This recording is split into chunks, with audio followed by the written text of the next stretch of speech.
The city of Baltimore looking to shake its historical pain points, and the stats have shown that the area is experiencing a renaissance of sorts. More than a year and a half after the catastrophic collapse of the Francis Scott Key Bridge, billions of dollars are anticipated to fund the revitalization effort across housing, infrastructure, and the famous waterways, from the ports to the harbor.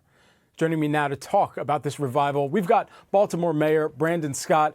Good to have you here with us. And first, congratulations are in order, being named to the Time 100 Next list. That recognition, no doubt, stemming from the efforts that are being put forward to turn Baltimore around. Can you just briefly explain some of the tentpoles to that game plan? Yeah, thank you. The honor is really for Baltimore because Baltimore is the city that made me who I am and the city that I'm proud to lead as the mayor. But we're talking about a city that is starting to click on all cylinders. We're talking about $4.4 billion in public investment in 2024. We have historic lows of violent crime in Baltimore, having the fewest homicides through this day on record of any year on record, and also this historic investment that we're making into ending vacant housing in Baltimore, a $3 billion 15-year plan to eliminate this issue that has been in Baltimore for the last 50 plus years. This is how this city is starting to turn the tide on not only its narrative, but the reality of Baltimore City. Now, core to any city are federal and private sector dollar commitments. You just mentioned that $4 billion figure, but is there a larger or quantifiable figure that you're estimating it will take to hit these targets and stabilize long-term growth in corporate interest and even in population? Yes, and we have coordinated partners already at the table, PNC Bank, Bank of America, others that are part of this housing strategy. That is a strategy that's not just the city by itself. It's me as the mayor of Baltimore City. It's the GBC in Baltimore, our business community. It's the community itself, the state of Maryland with Governor Moore. But we're talking about this plan as is constituted is set to require $5 billion in private capital that we expect to come in because the city, because the state, because of the investment that is already happening there. And that's what's allowing us to take vacants right now from 16,000 vacant properties when I came into office in December of 2020 to now under 13,000 for the first time in over 2 decades. And now as we work with all of our partners through this time frame to eliminate this, creating affordable housing, helping to work on this housing crisis that Baltimore and every other city is facing, is really unlocking the greatness of Charm City.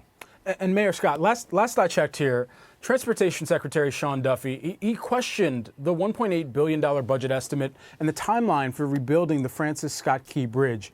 Where do talks stand right now with administration officials?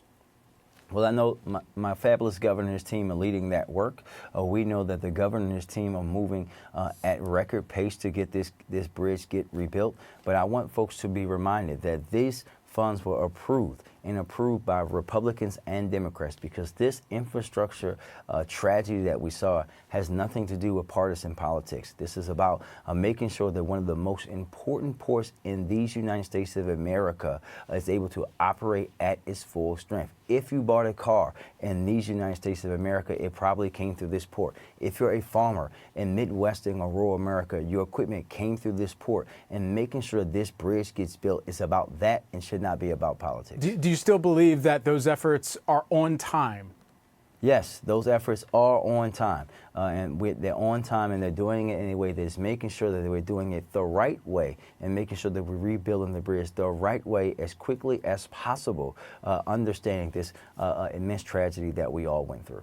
We do know that Baltimore was one of the first cities that was targeted by the Trump administration for deployment of the National Guard as part of what was billed as a crime crackdown. That attention has shifted elsewhere, and we're watching that play out in real time. Is there a blueprint that Baltimore utilized that might be applicable to other cities that are now drawing the ire of the president? Well, the truth is that many of our cities are already doing it. Baltimore isn't the only city in this country that is seeing historic drops in violent crime. And let me say for myself and all my brother and sister mayors, none of us are celebrating. We're acknowledging that we have violence down to levels that we have not seen for many decades or ever on recorded history for Baltimore. But when we want to go even further into that work, and we're all doing it the same way, we're focusing our police on the guns and the very few amount of people who are committing the acts of violence, giving folks opportunities to change their life and removing them if not. We're investing into community violence intervention work, paying people who used to be on the wrong side of the law to now prevent violence from happening, going after gun traffickers, gun companies. We're doing it all. It has to be a comprehensive approach. There is no cookie cutter. There is no silver bullet to dealing with this public health issue known as gun violence. We have to do it all. Baltimore Mayor Brandon Scott, thank you so much for taking the time with us. Yes, sir. Thank you.